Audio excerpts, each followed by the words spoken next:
Assalamualaikum warahmatullahi wabarakatuh. Selamat malam teman-teman, semoga kita semua dalam keadaan sehat dan bahagia. Di sini kami dari kelompok C penyakit dan parasit ikan akan mempresentasikan hasil diskusi kami tentang bakteri Vibrio parahemolyticus.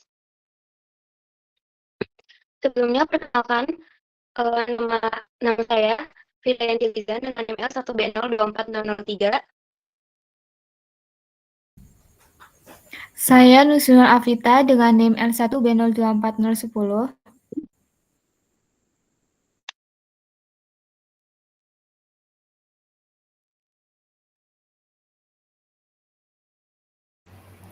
Saya Alia Miptayanti dengan NIM 30.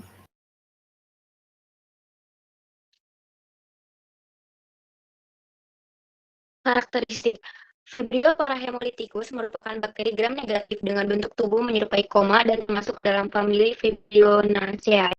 Bakteri ini tergolong halofilik atau membutuhkan darah untuk tumbuh dan secara alami banyak ditemukan di lingkungan perairan pantai, estuari, serta tambak udang. Koloni Vibrio parahemolyticus pada media satif kompak dari VB dan TCBS berbentuk kecil, tebal, lebar, dan berwarna hijau kebiruan. Warna hijau kebiruan ini disebabkan oleh ketidakmampuan bakteri memfermentasi sukrosa, sehingga berbeda dengan Vibrio lain yang menghasilkan koloni kuning pada TCBS. Vibrio parahemolyticus dikenal sebagai agen penyakit yang dapat menyerang organisme akuatik, terutama udang dan ikan, melalui insang, kulit, atau saluran pencernaan. Infeksi dapat merusak jaringan otot dan tulang rawan, bahkan menyebabkan kematian pada larva ataupun induk.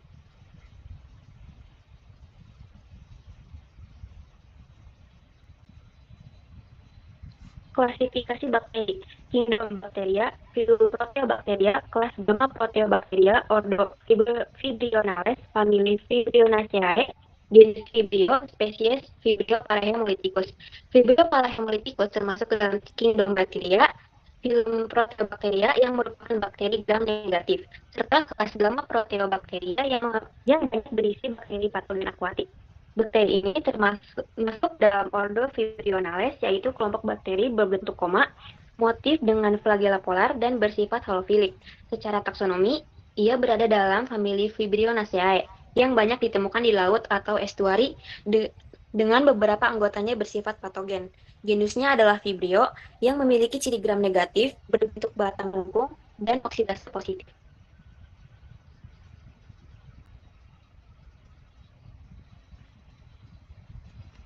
Selanjutnya ada faktor virulense. Yang pertama itu ada toksin TDH dan TRH. Mereka ini menghasilkan toksin TDH atau toksin hemolitik termostabil dan TRH atau toksin terkait TDH yang berkontribusi pada aktivitas hemolitik dan sitotoksisitas. Terus selanjutnya ada sistem sekresi tipe 3 atau T3SS. T3SS1 ini berperan penting dalam kelangsungan hidup bakteri di lingkungan dan menyebabkan lisis sel inang. Terus ada T3SS2 mengandung efektor seperti FPA 1380 yang merusak sel inang dan berperan dalam invasi sel. Terus ada sistem sekresi tipe 6 atau T6SS. Bakteri juga memiliki sistem T6SS yang berperan dalam patogenesis. Terus ada adhesin MAM7 adalah salah satu adhesin yang bertanggung jawab untuk perlekatan awal bakteri pada sel inang. Langkah penting untuk koloni.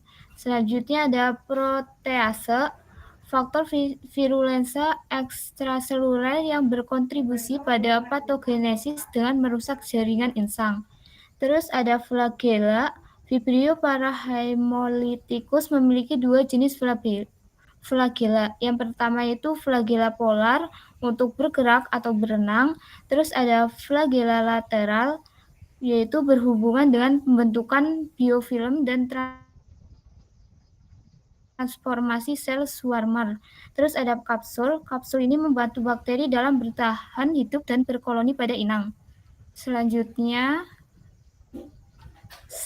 ada patogenesis etnisitas koloni. Bakteri menempel pada sel inang melalui adhesin seperti MAM7 dan kemudian menggunakan flagel untuk bergerak dan berkolonisasi. Terus ada invasi dan kerusakan jaringan. Sistem T3SS dan T6SS menginjeksi faktor efektor ke sel inang yang dapat menghambat jalur persinyalan, merusak integritas jaringan, dan memicu lesi. Terus ada kerusakan sel dan nutrisi. T3SS juga dapat menyebabkan lisis sel inang, melepas nutrisi penting bagi bakteri dan menyebabkan kerusakan jaringan. Terus perlindungan dan bertahan hidup bakteri ini, mereka membentuk kapsul dan biofilm membantu bakteri bertahan hidup di lingkungan akuatik dan dalam inang.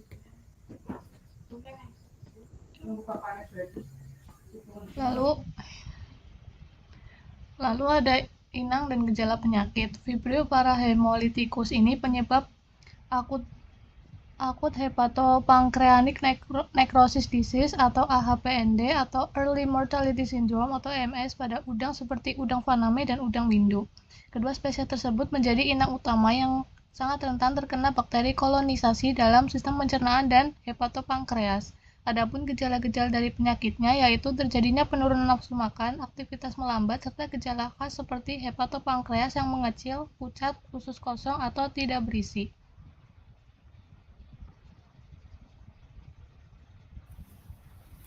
Selanjutnya ada penularan. AHPND adalah penyakit mematikan pada udang faname yang disebabkan oleh Vibrio parahemolyticus penghasil toksin pir A atau B. Penularan Vibrio parahemolyticus pada udang terjadi dengan dua cara utama, yaitu horizontal, lewat air, pakan, atau kontak dengan udang yang terinfeksi. Bakteri masuk melalui insang, saluran pencernaan bersama pakan, atau menempel lalu menembus kulit. Yang kedua itu vertikal, dari induk ke anakan. Setelah masuk, bakteri berkolonisasi di usus, lalu menyebar ke hepatopankreas dan insang, merusak jaringan, menurunkan imunitas, dan akhirnya menyebabkan kematian massa. Metode deteksi. Metode deteksi Vibrio parahemolyticus pada udang faname yang pertama itu pengamatan gejala klinis. Untuk mengetahui kondisi fisik udang yang ditandai dengan udang terlihat pucat, hepatopankreas pucat, usus kosong, cangkang lunak, dan berenang pasif. Yang kedua, uji mikrobiologi. TPC, untuk mengetahui jumlah total bakteri pada organ udang. Metodenya perhitungan jumlah koloni bakteri dari sampel organ udang, insang, hepatopankreas, usus setelah pengenceran. Yang ketiga, histopatologi, untuk mengetahui kerusakan jaringan organ dengan mengamati irisan jaringan yang diwarnai dengan hematoklin eosin. Hasilnya ditemukan lesi, degenerasi, dan nekrosis pada insang, hepatopankreas, dan usus. Yang keempat, deteksi molekuler, untuk mengetahui gen spesifik penyebab AHPND, PIR A, dan PIR B. Metodenya menggunakan teknik PCR dengan primer AP4. Yang kelima, uji responsi imun, untuk mengindikasikan respon imun udang terhadap infeksi. Metodenya mengukur parameter imun seperti total hemosit count, aktivitas fagositosis, dan fenoloksidase. Selanjutnya pengendalian. Pengendalian Vibrio parahemolyticus pada udang yang pertama itu biosecurity ketat, untuk mencegah masuknya bakteri ke dalam tambak seperti filtrasi dan desinfeksi air serta menjaga kualitas lingkungan. Yang kedua, benur SPF. Untuk mencegah penularan penyakit dari induk, gunakan benih bebas patogen, spesifik patogen free.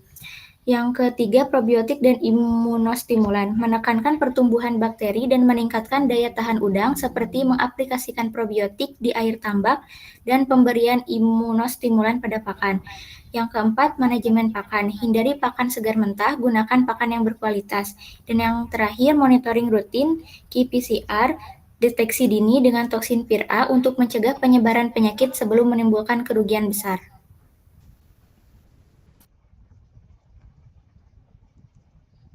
Ini untuk referensi yang kita pakai dan selanjutnya kita masuk ke sesi tanya jawab. Dari materi yang kita sampaikan, apakah ada yang ingin ditanyakan?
Baik, jika tidak ada yang ingin ditanyakan,